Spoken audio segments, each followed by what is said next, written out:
Welcome everyone to tonight's Spiritist study group, where we explore the teachings of Spiritism and delve into the first book by Joanna de Angelis in her psychological series entitled The Currentness of Jesus, as psychographed by Divaldo Franco. My name is Fabrício Assunção from the Spirit Society of Bournemouth in England. I give you a big thank you to our speakers tonight, who are Umberto Schubter and Dana Sisi. Dr. Humberto Schubter is a member of the Brazilian Academy of Philosophy. He is a professor, researcher, and an author. Dr. Dan Sisi is from the Spiritist Institute in the USA. Dan is an author and gives public talks on spirituality and spiritism in the USA and internationally. Our study group is a space for discussions, reflection, and spiritual growth, where we can deepen our understanding of spiritism and its principles. So as we join together to study Joanna Jones's teachings, I invite everyone to share your thoughts, insights, and questions. In this session, we will delve into the chapter 11 of the book, The Currentness of Jesus, which is called Jesus and Decision. To start our discussion, I invite Umberto to open the debate. Over to you, Umberto.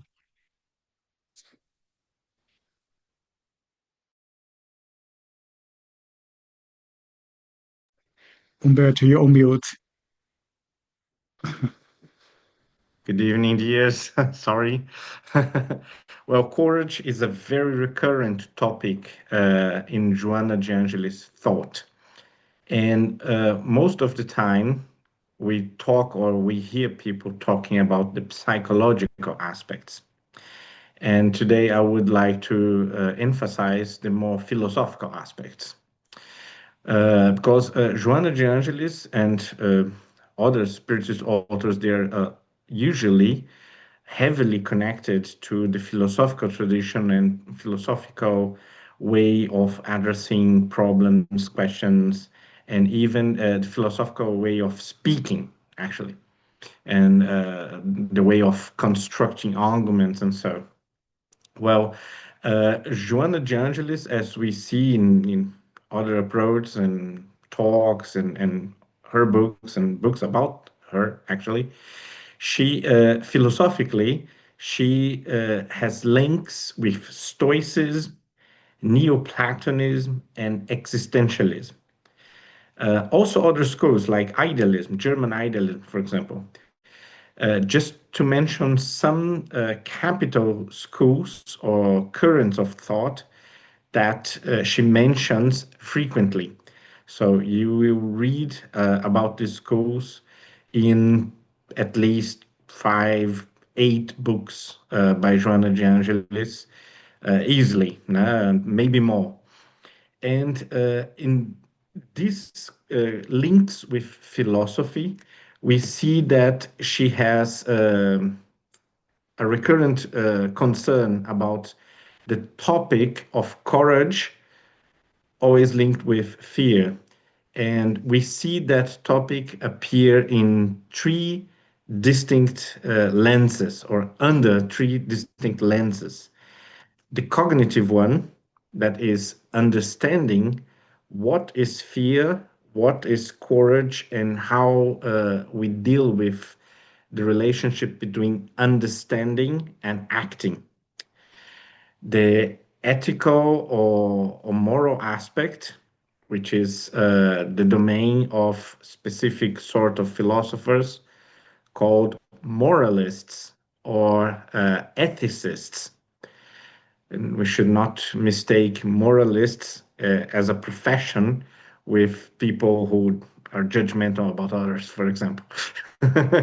Moralists are the professionals that deal with moral philosophy, that understand and establish rules for better human behavior, which aims at what is the aim of morality? Someone remembers? Happiness. So it is not a bunch of norms that want to impose order or scrutiny on other people's lives. It is a science, philosophical science, that aims at happiness, to promote happiness, human happiness. So that's just interesting to remember, because if we are not promoting happiness in our society, then possibly philosophers, academic philosophers, are failing in their main task. Uh, but then we have, in this ethical moral approach, a concern about the capacity to do good, to dare to defy authority when it's evil, for example, to defy the law when it's evil. That's a moral concern or an ethical concern. And finally, we have the third lens, which is the existential one. The existential aspect of courage is also heavily linked with the cognitive aspect of understanding why do we fear something, or why do we have courage and the ability to act, and also the ethical or moral aspect of discerning what is adequate and having the strength to do what I have to do. Okay, because this existential aspect is the capacity to be what you want to be, what you have to be, what you ought to be. And this capacity is also, in the more psychological sense, a sort of maturity of the spirit, a sort of security or self awareness that allows the spirit to act without constraints. If we can take examples from the greatest persons in history, such as Joanna d'Arc, Buddha, Jesus, or um, Mother Teresa of Calcutta, we will see that they are courageous in this existential sense, strong and mature enough to defy death, for example, to face death without shaking or trembling. And Pope John Paul II frequently recurred to an expression that, in his position, resumed most of Christian thought, Christian philosophy, not necessarily Christian religion, but Christian philosophy. Non abbiate paura, that means fear not. Very simple, very straightforward, but also very profound, because most of our revelation throughout the Bible uh, reminds us to trust, to be confident in the heavenly support, the presence of the divine. And most of Revelation also reminds us that relying on this material, physical world, or having two physical, biological, social concerns is a deviation, is a sort of drift from our spiritual nature. So, in this more existential approach, Joanna will also recall the cognitive, or the understanding, the cognitive approach of separating what is biological, low level psychological, that is survival, reproduction, protection, comfort zones, and what is the spiritual nature that we should and have to develop.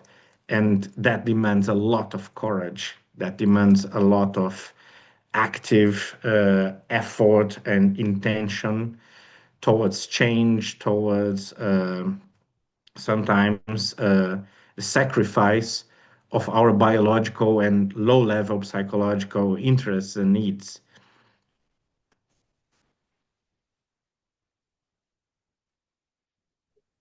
Thank you, Berto. So I'd like to invite them now, Dan, to bring and share with us his insights on the chapter 11, Jesus and Decision. What is your take on this chapter? Hi, everyone. So, I there's so much as usual that we can unpack here, and I think that Humberto has given us a wonderful framework for us to think about courage and the decision-making process and how one goes about making decisions. When I read the chapter, Jesus and Decisions here, there is the story of that young man that Joanna leads with, which is the bit, I think we all might remember that. I remember that from Luke. I don't remember if it's in any other gospel, but I remember that in Luke 9, at the end of it, Jesus makes an invitation for folks to follow him, and this young man says he will and asks him what it will take. And Jesus says, drop everything and follow me. And the young man says, but I gotta go and bury my father who just passed away. And Jesus says, no, you gotta follow me right now. And at first, you may say, oh my goodness, Jesus is a little bit unfeeling here. Why would he make this invitation? Why couldn't the poor guy go and bury his father and then come back and follow Jesus? Of course, this is a very symbolic passage for me in the sense that Jesus, from his spiritual perspective, has a different understanding of what is going on. And so, why would Jesus say such a thing? Why would he um, tell this young man to make a decision and force a decision in the spot? In this chapter, for the next couple of passages, Joanna challenges us to understand that perhaps one way of looking at it is that the young man was actually going to the father's burial to assure his inheritance, or that it was just an easy way out for him to say, "Yes, I'll come back later when it's safer for me." As a matter of fact, if we read Luke a little bit more, we'll see that there's another person who says, "I will also follow you, but let me go home and say goodbye to my people first." And Jesus also says the same thing. So there's a couple of stories there, and I think that what I translate all of this down to is this idea of making an important decision in our lives and how often we find obstacles to doing this spiritual commitment. And I think that really hits me in many different ways. And so it sticks with me because I'm committed to spirituality, but oftentimes I lose track of what matters most to me and I get sidetracked and I'm not able to really bridge that gap that Umberto was talking about, which is the difference between understanding and acting. I understand what I need to do most cases, spiritually speaking. I understand that there is life after life and that I need to commit to something better because it's better for me, right? I understand that it would be in my own interest to shift my perspective and make decisions with my mind as opposed with my brain, if that makes sense, like with a spiritual perspective rather than a material perspective. Yet I struggle, like that young man in the passage, right? And I think that Joanna is really wonderful in a way that she frames all this for us because she really talks about, um, you know, the fear, and that Umberto talked a little bit about as well, of taking serious commitments, right? And the importance for us to embrace that and having that perspective. And it reminds me a little bit of a framework that I find interesting from two researchers out of Harvard. It's called immunity to change. And it's this idea that it's Robert Keegan and I think it's Laura Leahy. I don't remember their names exactly, but it's an interesting perspective because I'm also curious too, for professional reasons. And why is it that keeps people from changing or committing to change? Like we know sometimes what we need to do, but why is it that we don't do it? Right? I'm obviously not as learned as our philosophical friend here, so I don't have the benefit of years of study. But what I do like about that piece is that their theory is that there is sort of like a hidden immune system in us that is preventing us from changing because there is fears that are perhaps not explored that don't let us move forward, right? And so there are some assumptions and there are some things within us that basically tell us that we shouldn't change because we value other things more than others, right? So we value some assumptions and some values within ourselves subreptitiously, unconsciously, and that prevent us from embracing this new thing. So there are these fears, there are these things that we care about, discomfort more than what we see will be worth the change, right? And so I sit a lot about that because um, I think my inability to change has a lot to do with discomfort, right? This fear of losing different things. And Joanna makes some amazing questions here that really hits my soul quite a bit. You know, she says she asks some questions here that are just like really powerful for me. And she asks, where is it? Let me hold on a second. Um, she asks something. I think it's in the fourth passage or third passage. It says, "What do you really have that death will not snatch away from you, and what will you take with you?" Right? What is it that I really have around me that will really stay with me? Right? And I have a brand new car. I just bought a brand new car. I love that car. It's very exciting. It's new, smells great, feels great, and I love driving it. But will I take that with me? No, I know I will not. Right? So why do I like that so much? What does it say about me, about my desire to have a new car, to have a sensorial experience, or to feel great that the car is new? What is it that I value more than my detachment for such things? Right? So for me, it's quite a powerful chapter. I'm not going to stop chatting now because I know I've taken a lot of space. But I think that it just kind of it brings us back to this decision. Like, when is it that we're going to make a decision to really focus on what matters? Because we already know what matters. And maybe this is when I toss back to you guys and ask Umberto to help us here as well on how do we move from understanding to acting, right? Because I struggle with that quite often. But I hear Mm. the call and I hear the invitation that Joanna puts before us, which is just harking back to that which Jesus told us to the young man, follow me today.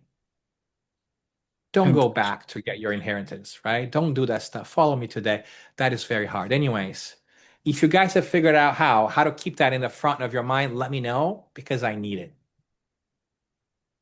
that is a question that I want to add actually to Umberto as well. Because when I was reading this chapter, what came to my mind is about the duality, you know, the duality of the material and the spiritual, the light and the shadow, the good and the bad. This the duality that is very much present in our lives. And then what I struggle, and I still struggle, because as you both said in this meeting, that we know that the spiritual is the way forward, but why do we still struggle so much to choose that way? And why does material goods, material pleasures, things like that is still somehow hold us and somehow enhanced us with our ego? And that is something from a philosophical point of view. What, what is it that we assume we know it, but you cannot take the right decision still and still being held back on from not wrong decisions, but material decisions that takes us sometimes nowhere. Well, I think the one who has an answer for that is an excellent person. Well, I'll try to reproduce literature about that, which is quite interesting too. Well, first, I think that to understand the problem is a lot. is a progress already made. So the difference between someone who sees his duty, her duty, and someone who doesn't even see that is huge. And it is the difference between us now that are debating how to be better people and people like in the Paleolithic or in the cave time when they were very clueless about their duties. They almost blindly followed their instincts, and they had a lot more fear than us because they could not cognitively handle anything. Everything in nature was a surprise. Everything in nature was a bit overwhelming or astonishing. Everything could kill them, and they had little perspective of an afterlife, for example, of a dignity that could transcend um, immediate gain or immediate safety, for example. And then after thousands and thousands of years, we have this understanding that we are fragile, that we are in a material circumstance, but we are not only physical and material. So we have this duality that you're talking about, Fabrizio. But dualities, they are always very didactical, like extremisms. Like they they draw very simplistic pictures, so we can understand the transition from one place to another, but they ignore the thousand steps in between one place and another. So understanding comes very slowly after dozens of thousands of years of use of reasoning and intellect and experience. And then I think this magical next step should not be considered the power of the will as a magical wand, because that would put a lot of pressure on our shoulders. If we consider that we move from understanding the right choice to actually doing the right thing, if we consider that a power of the will, uh, and we fail a lot, and we fail most of the times, we try to do our duty, we try to do our best, then we will have the very wrong idea, we will have the mistaken idea that we do not possess this magical power, because this power comes from great experience, like the security, uh, the assurance with which an athlete that explored the track a thousand times can run without failing, without mistaking any crossroad or any step or any diversion in the path.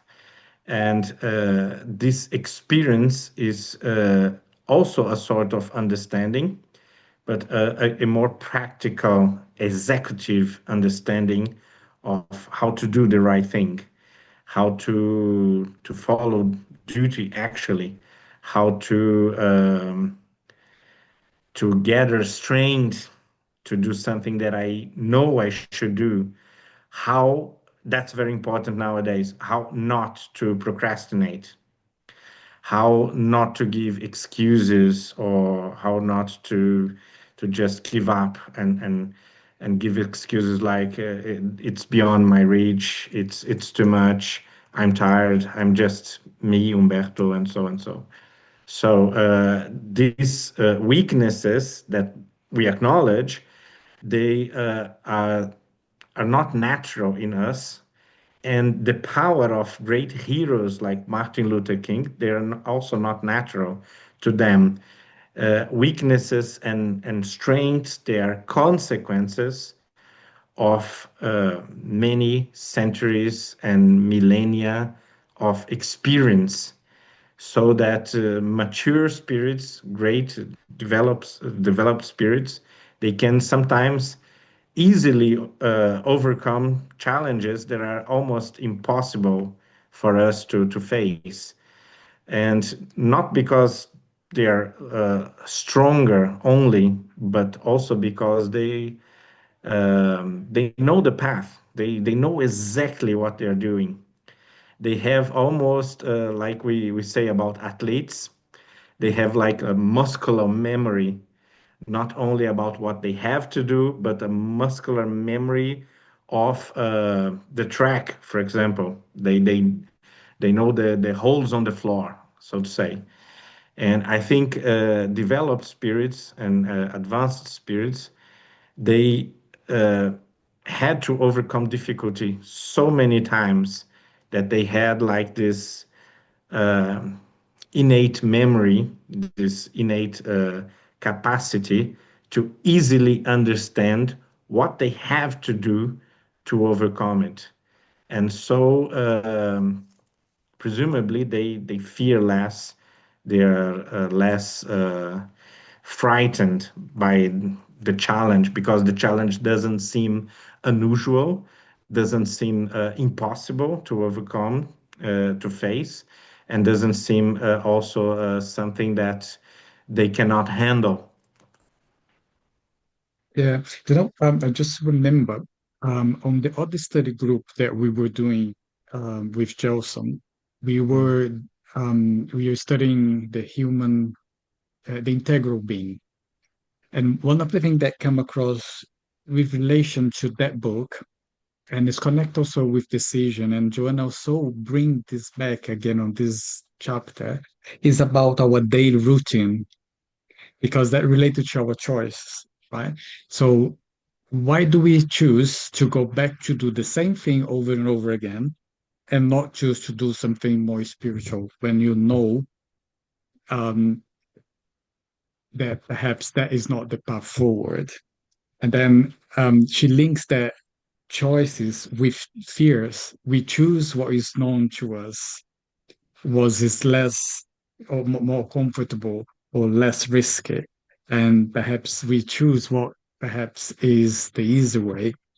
And it was very interesting to me when I read it because Joanna, she reinforced that we need to live a life and you need to go out there and try. You need to experiment it.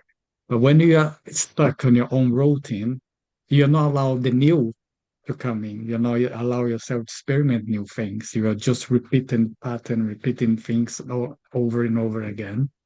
And that's why I think she reinforced for us to watch out. What is our routine? What we are repeating pattern? Because that is probably when we are exercising our choices, um, repeating the choice that is not taking us somewhere different to obtain different results. So before we go to Anna, so Dan, what do you think about that? I think that we're making Anna wait for a while there with her hand up. Anna, you're getting tired with your virtual hands, in the air. Before you jump in, I think that while Umberto was talking about the athlete on the track, right? I think that it's really the secret because on that same paragraph that Joanna tells us, what do you really have that death will not snatch away from you? She really calls us to reflect on what you've chosen for your current existence. And I think at the end of the day, what I also see in all these figures that Umberto talked about is they were very self-reflective. They were self-aware. And so that muscle memory really is about being reflective and analytical of who we are and where we are. And I think that I know for myself, I have not built this muscle memory to the extent that I would like. So I think my first step is to make time and space for reflection. Do I have the habit of reflection, of self-analysis, of awareness? Right? I don't think I do to the extent that I would like to, right? And so making time for meditation, making time for conversations such as this one, but making time for self-reflection at home about how am I doing? We have the wonderful example. We have talked about this frequently, and like I think all spiritists know, right? In the Spirits book, we have Saint Augustine saying that he embarked on daily reflection, right? So that level of reflection is key, I think, to the process of transformation. It doesn't mean that it automatically triggers that incredible transformation that we want to, but I don't know that we can do transformation and growth without that degree of self-analysis. And so building the structures to create that muscle memory is key. And that's one of the things that I wish I would be doing better at. But Anna, what do you think? I know that your hand was up there for a while. So now I've got three things to say. The first one, which is the last one, is about what you just said. If I don't get lost, just above, and then I forgot. Never mind. So I'll say the first thing. I thought about the message in the gospel, according to the Spiritism, is the man in the world, where the Spirit says to us. They say to us that you need to live in the world with our material needs, our body and everything, and just think about God, or I forgot the word in English to say, but to do things in a sacred way, let's say. So when you are driving your car and enjoying it, so me too, I love my car, and I do love to drive it, and but maybe if you know that a friend needs your car, and if you are able to lend your car to your friend, maybe you are not able to do that. But you see, if you can use it, if you can make it useful to others, of course, you're not going to lend it to anybody, to everybody. I mean, maybe you choose someone if you know that the person knows how to drive and everything. So you are not that attached to that car, you see. So you enjoy the thing, you are in the world. So you don't need to feel guilty, because if you do what St. Augustine says to do every night, but if you are there saying, oh my God, what I did, I'm still so it doesn't help, and you won't be able even to sleep with all this guilty. And Joanna doesn't want us to do that either. So it needs to be, maybe we don't need to be in that duality, like material or spiritual. We have both. So we need to, like, yes, enjoy your car, but when someone needs it or whatever, you get to read. Oh, I'm enjoying it. Oh, I'm enjoying. I'm not feeling guilty about it at all. Yeah. And if you need to, I know, when you scratch it and don't get too pissed off, you just say, all right, it happens. You are not going to fight with someone just because someone did that and get completely crazy about it. Then I think that's how we can, find maybe the balance in life and go on. Okay, I think it was this. Thank you, what Paula. I want to say. Thank you. So we will invite Olivia to join in. Hi, I'm going to keep my camera off because my connection in the house is pretty ropey. Yeah. Just going back to why we understand what we should do, sometimes how harmful our behaviors are, but we still keep going back to square one. And I've been doing a little bit of reading due to a personal situation, and primarily looking at why the brain struggles. And some of the things that I've come across, and I would like your views on that. But the thinking around it from a sort of biological perspective is that humans are wired for survival and efficiency rather than personal growth or happiness. So it favors familiarity and routine because they require less energy and provides a sense of safety.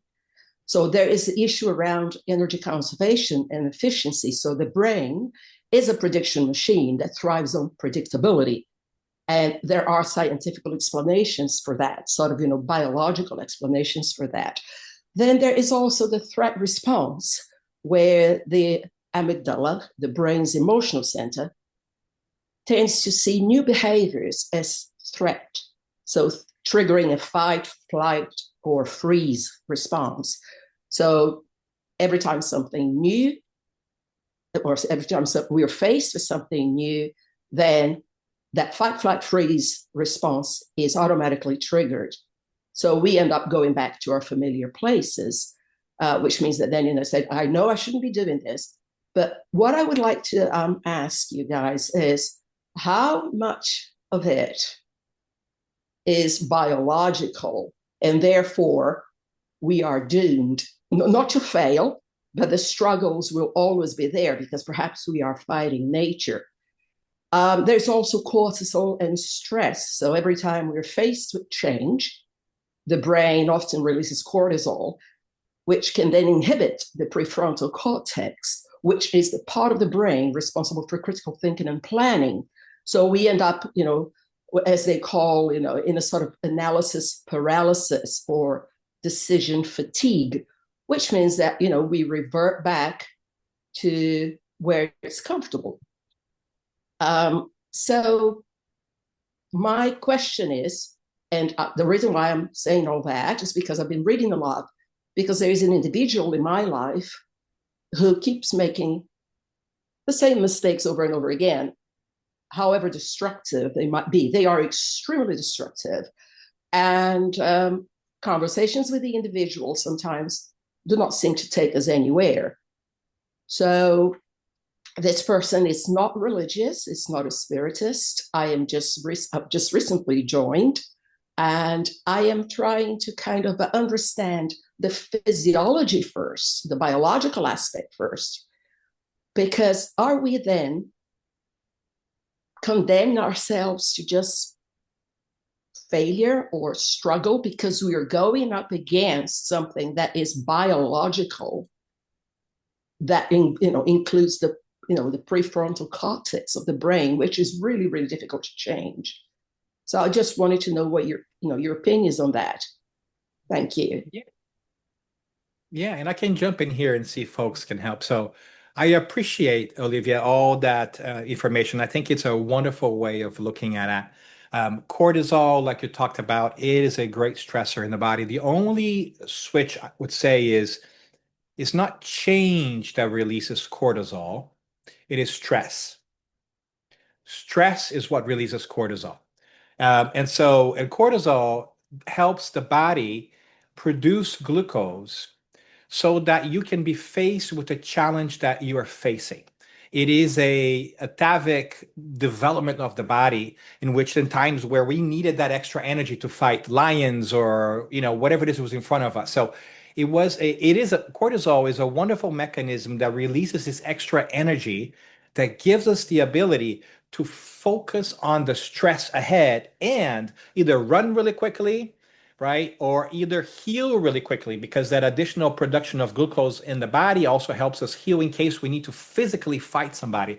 So in the short term, cortisol gives us that extra energy to have us face that. The problem is, because of that, it forces us to focus on the challenge ahead. Because when you are being faced by a tiger in front of you, you're not thinking about how lovely the sky is. You're not thinking about, oh my God, tomorrow I have an appointment with Fabricio for some coffee and I might be late. You stop thinking about all the other possibilities and you focus on the stress ahead. And that's why cortisol is so damaging in many different ways. Because if we get in a cycle of cortisol, then all we're doing is we're getting stuck in the present moment that is stressful to us, right? The news cycle does that for us. All we can see is the negative thing and we can see anything else. And we just go into that spiral piece. And that's why cortisol is so challenging. Now, having said that, I think that your question is really beautiful because it asks the question of nature versus nurture, which I want to basically expand that to spirit versus nurture or nature, right? So in many different ways. So if we look at ourselves as spiritual beings first, and I think that's what Spiritism does a really good job of showing us, right? We are spiritual beings that have multiple lives. We begin to understand that the spirit is the driving force of our life. And so the spiritual will trump the physical most of the time, right? So we are not fated to be trapped by a body forever. So the body will never overpower the spirit permanently. And in that, I think there's a beautiful hope. So even if we are stuck in a physical situation that is hard, whether it's a physical handicap or it is a cycle of hormonal productions, that can be reversed with time, right? Some cases are fixed for this lifetime, but if we look at our spiritual lifetime as a whole, we know that we can overcome that. I think the key question that we need to kind of bear in mind is what is the lesson of the moment that the spirit needs to learn? Because that helps us frame how to tackle that difficult situation, right? But there is much hope for us to think that even though our frontal cortex, which is generally related to, cause and consequence, right? Causal thinking, can be improved with time, right? Do this relationship. So there is absolutely hope that you are not trapped by a biological paradigm that will override your ability to make choices and work, right? But however, change is very hard. Habits are very hard, right? And this is, I think, the core of what we're saying here. So I would say keep going, right? Make sure that you place yourself in a position where you can yourself first and then the others, right? First put the oxygen mask in you and before you put it in the passenger next to you. Make sure that you can release that cortisol out of your system by doing things that uplift you and allow you to see the big picture. To know that that position that you're in and the suffering that you're going through is not permanent, not will it be forever, right? Um, do something that inspires you. Like some people like praying, some people like walking, some people go to the museum, some people read, watch a beautiful play. What is it that feeds your soul that allows you to go back to the big things and remember that you are the immortal spirit that you are? And I think that's where Joanna, at the end of the day, is taking us here too. Can we reflect on our immortal spirit and who we are and make sure that we focus on that priority? And when that happens, it becomes a little bit easier to see what we are facing, right? And she says, reflect on what you have chosen for your current existence, to get on with life and to experience it, or to accumulate dead treasures just to bury them in oblivion, right? Lay your soul bare and contemplate yourself. It's about laying our soul bare, not our bodies bare, right? It's about going deeper. So I think there's a lot of hope there. And I would say keep going because it looks like you are in the beautiful moment of searching and struggling with powerful questions that will lead to incredible gain in different way and another. But I want to chime in here. I mean, I want to open here for folks who might want to chime in and have a different perspective, or maybe add or fix something in there that might not have been clear in what I said. Thank you, Donna. Thank you. Berta? Olivia, I would Olivia, like did to hear Siva, but after that, I would also like to return to Ana Paula and Olivia. okay. So Severina, over to you. So just want to maybe compliment that what reminds me when sorry, Olivia was asking this question about are we fighting our nature and are we stuck in this mode because of it. I remember I think I mentioned on some other group Vanessa Anceloni when she was explaining about the Christ consciousness when she said that when Jesus came and asked us to love our enemies.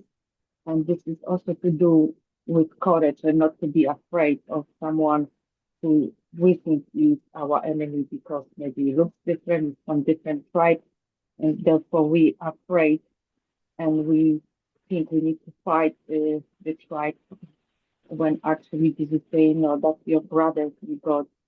So and forgive them or love them. Don't be afraid, even that they are different. So this is actually coming actually out of our comfort zone. Yes, something new, something different, different language, different look, different cultural religion.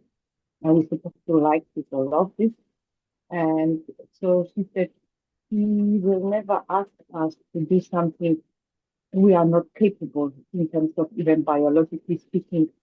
So this is when she said Jesus came at that point of time when the frontal lobe was developed enough in human brain when we could use our reason, but actually they don't have to be so scary or that they're not particularly must be our enemy. And so this question about maybe we fighting our nature, I would say, will explain that actually not, because that's what the Christ consciousness apparently is, according to Kardec Radio by Vanessa Anceloni, that being able to use our frontal lobe to understand and reason and therefore forgive and love others is what humans receive, and it was developed enough Jesus time. That's why it's called Christ consciousness. Therefore, I think we are not fighting nature, because Jesus will not ask us to do something. He will not equip us with the tools to do it. So, thank you. Thank you, Sabrina. The sound for me was a little bit shuffle. Did you struggle? I didn't actually hear, I couldn't hear you very well, Sabrina. So I don't know if it was the same for Dan and Umberto. Yes, It it cuts it a was. little. Okay. So Umberto, shall I come to you? Yeah, but I think I got most of it, and I think it is still linked with what both Anna Paula and Olivia spoke, because Anna Paula told us about the more psychological aspect using the word attachment. And what Shiva and Olivia were talking about is the more biological aspect, which is we could call it constraint of the body, so the conditioning of the body. And certainly, this is a reality we have to deal with, and this is the purpose of such chapters. So when we're addressing the problem of decision, that's because we can make it. Because if it was easy, we wouldn't have so many chapters written about it. And absolutely, we should not fool ourselves, delude ourselves that people usually make decisions, make difficult decisions easily. It's exactly the opposite situation. We are imprisoned, or we are constantly in chains due to our attachments and due to our biological conditioning, or even sometimes social conditioning. I'm absolutely shocked. There's a long time I'm not in continental Europe. I was briefly in Portugal and England, where it's not the problem, but Italy, Austria, Swiss, German, here in Central Europe, so to say, I'm absolutely shocked how much smoking became a problem among the youth. So these electronic cigarettes are hellish now, and everyone is using them since 13 years old or so. And you see that it's both a biological, now a neurological vice, and also to some extent uh, a, an attack or deterioration of our dopaminergic system, our capacity to react to displeasure for brief moments, because these kids they smoke in the train, and it's forbidden. It's against the law, and you can have like a heavy fine if you're caught smoking in the train. And when it's like regional trains stop every 20 minutes, they have to step out and smoke like 3 times, get back to the train. And some of them, even so, they cannot wait the 20 minutes to the next station. So they have to smoke in the train, facing probably a fine at best, or being expelled from the train or so. So what is happening here is that younger generations, they are less capable of dealing with dissatisfaction and displeasure. And that's a problem that our education system, our culture has not been addressing sufficiently, and uh, we have no good tools to react to it.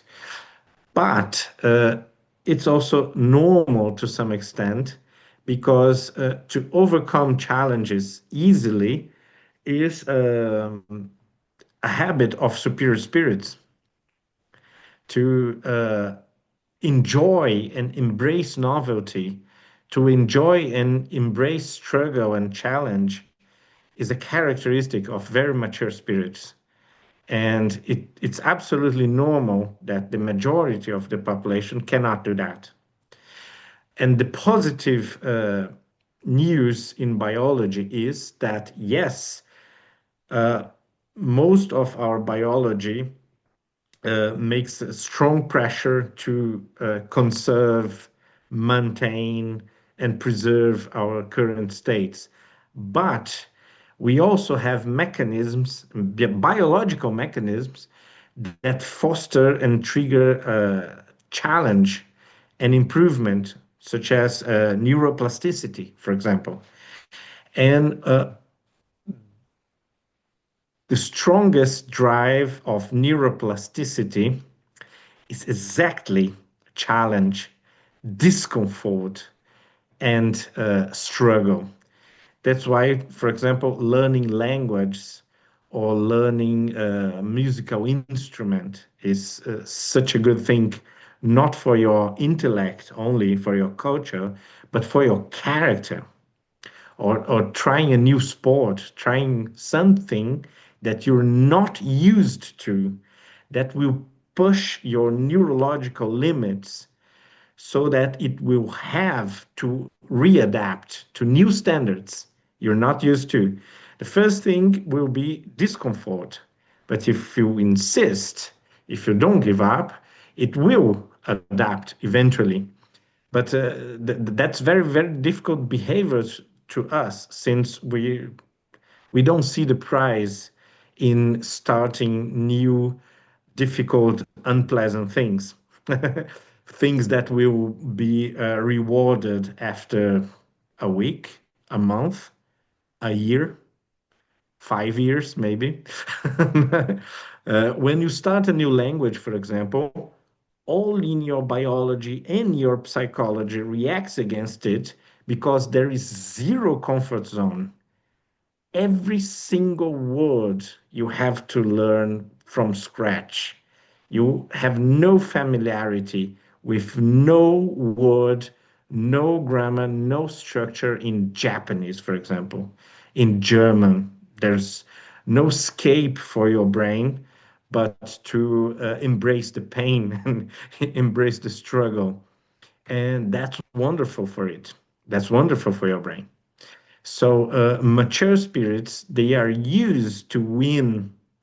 They're used to struggle so much that they can easily move to the next challenge, almost enjoying it, even before reward. They enjoy even the start of a new challenge. So that's the position we had to put ourselves in. But calm down, it's not automatic. It's not something that we will learn from a talk or from a reading. It's something that we will learn across the millennium, across the next millennia, uh, as long as we gain the experience to overcome challenge and to enjoy it more and more. Thank you, Humberto. So we're coming close to the end. I will bring it in Olivia very quickly for your comment. Yeah, very, very quickly. Thank you very much, for your insightful, opinions. One of the things that I was reading once is that it takes on average 60 days, for the brain to form new neural pathways. And embrace that habit and start practicing that habit, one of the things I find it really hard is to foster self-compassion, which, and I will not be a hypocrite, I just don't understand how self-destructive behavior cannot be seen as self-destructive by people. So what you have said actually gives me some consolation on the one hand, and a little bit of despair on the other hand, because especially when you're dealing with somebody who does not believe, or who's an atheist, and who's also young, and who's also very complicated. So is it in this life that he will achieve nirvana? Or will it take so many reincarnations for that to happen? To me, that gives me more despair than relief.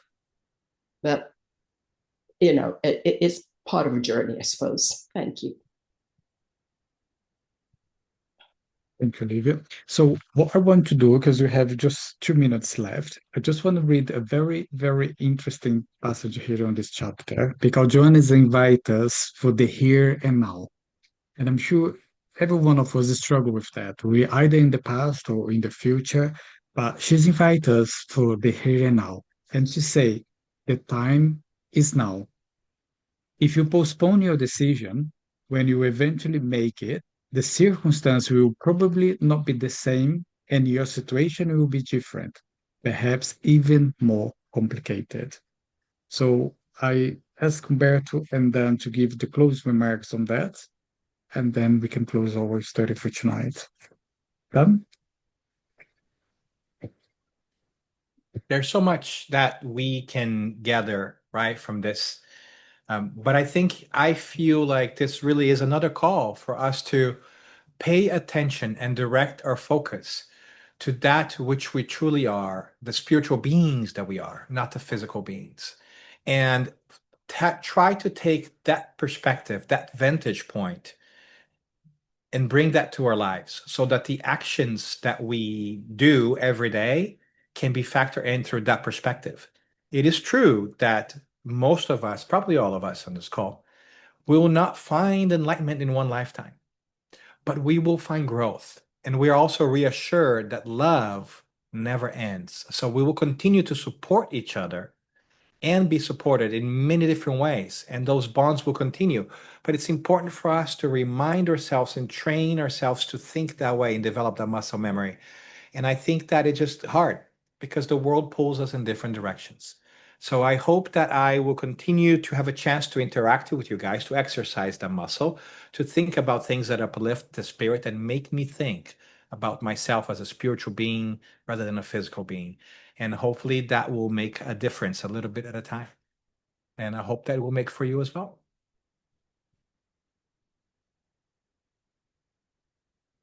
Oh, I would just echo these words.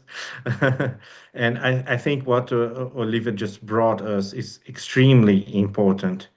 There are dark places on this earth. I know I've been there sometimes. I know that many of us have been there or know people who have been there or close to very difficult, very dark places. And we are all more or less close both to enlightenment and to hell, so to say. It's part of us. Our constitution is divided. We are constantly in conflict between heaven and hell. And that's why this path and all this effort that we are making is so important because the path to heaven is not secure. It's not granted. It's not paved.